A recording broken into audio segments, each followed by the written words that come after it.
A salvação é pela graça. Queremos ler apenas alguns versículos aqui em Efésios, no capítulo 2, versículo 4 até o 9, que diz assim: Mas Deus, que é riquíssimo em misericórdia, pelo seu muito amor com que nos amou, estando nós ainda mortos em nossas ofensas, nos vivificou juntamente com Cristo, pela graça sois salvos. E nos ressuscitou juntamente com ele e nos fez assentar nos lugares celestiais em Cristo Jesus, para mostrar nos séculos vindouros as abundantes riquezas da sua graça, pela sua benignidade para conosco em Cristo Jesus. Pela graça sois salvos por meio da fé, e isso não vem de vós, é dom de Deus. Não vem das obras, para que ninguém se glorie. Nesse texto nos fala muito claro que a salvação é somente pela graça do Senhor Jesus para conosco, pela graça de Deus, porque a graça é um dom de Deus. A graça é um dom do Senhor para conosco. Graça é a misericórdia, é a vontade, é a bondade, é a graça de Deus para conosco. O que é graça? Graça é a misericórdia, é a bondade, é a vontade, é o amor de Deus para conosco. Isto é graça. E fé é o firme fundamento das coisas que não vemos, mas que esperamos. Fé é o firme fundamento das coisas que não se vê, mas que se espera. Se nós encontrássemos com alguém em algum lugar e perguntássemos como você acha que você vai chegar ao céu, ele com certeza nos daria uma resposta igual ou parecida dessa forma. Eu vou chegar ao céu porque eu sou uma boa pessoa, eu sou um bom pai, eu sou um bom filho, eu sou um bom esposo, sou uma pessoa honesta, faço muita caridade, ajudo as outras pessoas, então eu creio que Deus vai considerar os meus atos e então vai me levar ao céu, vai me salvar.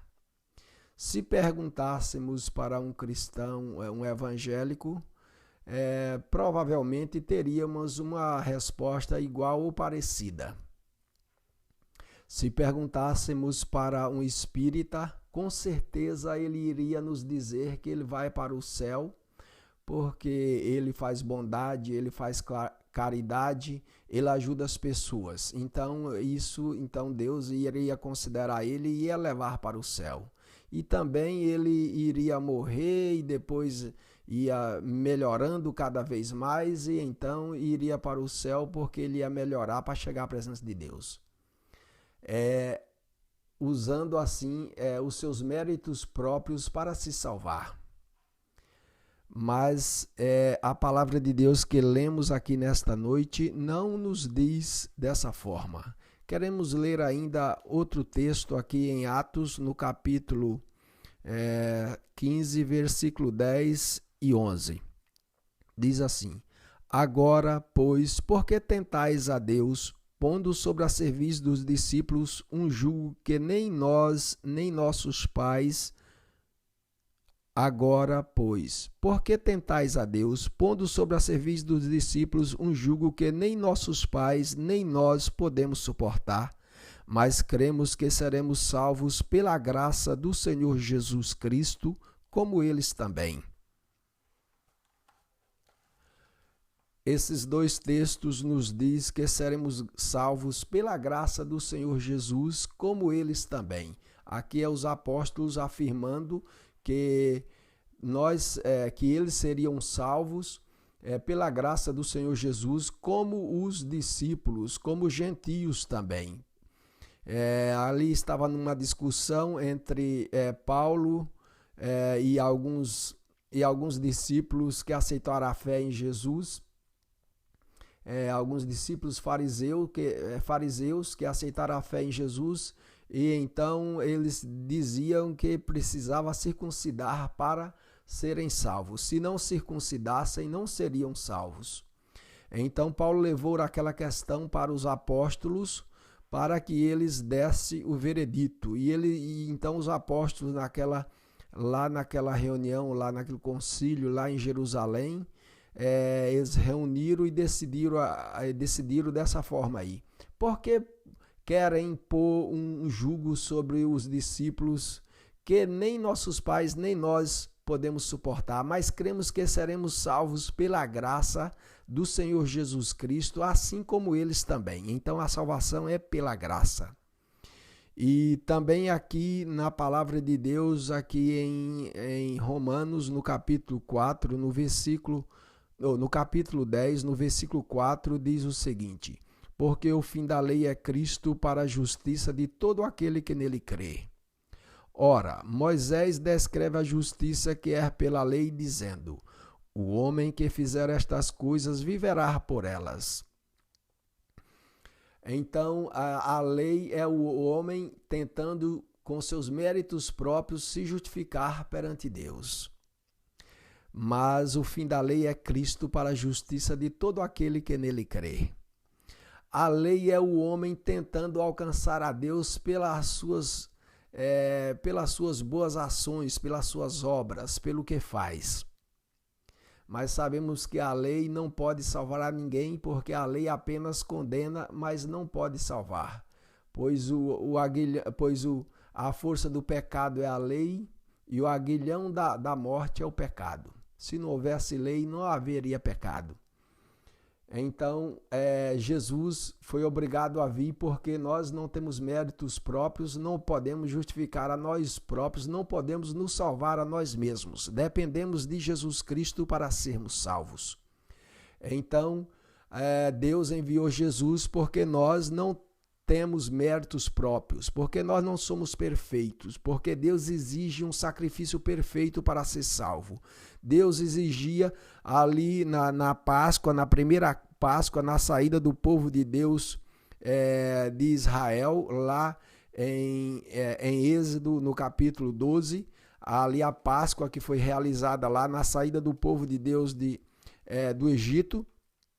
Deus exigia que cada família pegasse um cordeiro de um ano, um cordeiro sem mancha, um cordeiro sem mácula, e matasse naquela noite da saída do povo de Deus. Naquela noite eles iam comer o cordeiro, assar e comer com pães asmos, pão sem fermento, sem mistura. Então eles iam comer à noite, fazer a conta de quantas pessoas tinha na casa, se daria para comer aquele cabrito ou aquele cordeiro de um ano, sem mancha. Um cordeiro perfeito. Então eles mataram, e a promessa de Deus era para eles pegar o sangue e pegar o sangue daquele cabrito ou daquele cordeiro e colher numa bacia e passar o sangue no umbral da porta. E o cordeiro era sem mancha, um cordeiro perfeito. Então, aí eles fizeram dessa forma, como Deus ali então tinha determinado, eles fizeram, e o anjo destruidor não entraria naquela casa, mas na casa dos egípcios haveria morte. O primogênito de toda a família morreria naquela noite. Mas o anjo destruidor não entraria na casa onde ele passasse e visse o sangue no umbral da porta. E o cordeiro tinha que ser perfeito. Nós não somos perfeitos, dependemos do Cordeiro perfeito, o Cordeiro Pascual, que é Jesus, o Cordeiro de Deus, como diz João Batista: eis aí o Cordeiro de Deus que tira o pecado do mundo. Jesus é o Cordeiro de Deus, o Cordeiro que foi imolado para nos resgatar dos nossos pecados.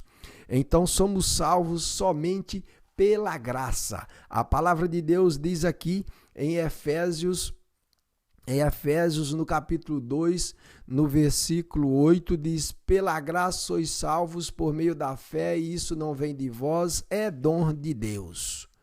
Não vem das obras, para que ninguém se glorie. Pela graça sois salvos por meio da fé, e isso não vem de vós, é um dom de Deus. Não vem das obras, para que ninguém se glorie. Então nós não temos obras que nos justifiquem, porque nós não somos perfeitos. o Cordeiro perfeito, o Cordeiro pascual, chama-se Jesus Cristo, o Senhor.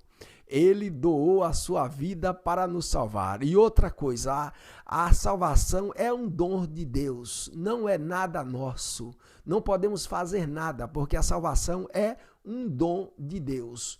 Um dom de Deus é algo propriamente de Deus. Só Ele que pode dar a salvação e só Ele que pode tirar a salvação. E a salvação é pela fé. A fé em quem? Em Cristo. O que é fé? Fé é o firme fundamento das coisas que se espera e das coisas que não se vê, mas que se espera. Fé é algo que é estrutural, forte, que aguenta.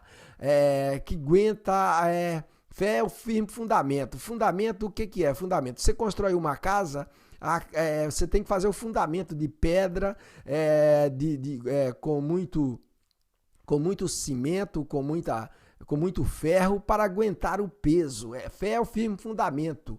Então, para aguentar o peso, aguentar a estrutura de toda a casa, está tudo no fundamento que aguenta a estrutura de toda a casa. Então, assim a fé também. A fé é a estrutura que aguenta o peso, que aguenta as perseguições, as aflições, as tentações, as tribulações, com a qual você pode apagar todos os dardos inflamados do maligno, através da sua fé. Então a fé é que suporta o peso no momento de aflição e de tentação, você está firme porque você tem fé.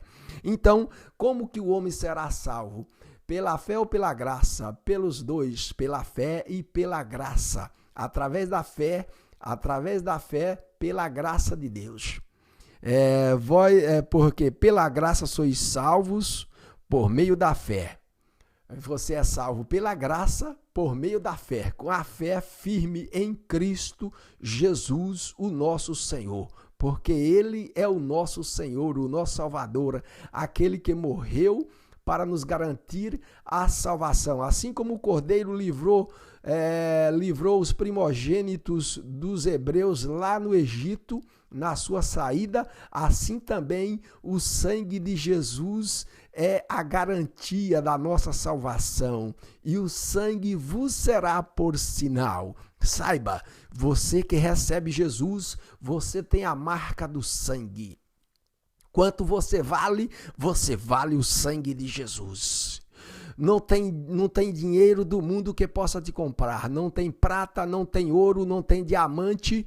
Os diamantes de todo mundo não compraria a vida do ser humano, porque quanto você vale o sangue. É o sangue de Jesus que você vale. Jesus morreu, derramou o seu sangue para te garantir a salvação. A salvação é pela graça, através do sangue, somente pela graça, através do sangue de Jesus Cristo. Creia e viva uma vida sincera para com Deus e Deus te garantirá a salvação pela sua fé em Cristo, o Senhor.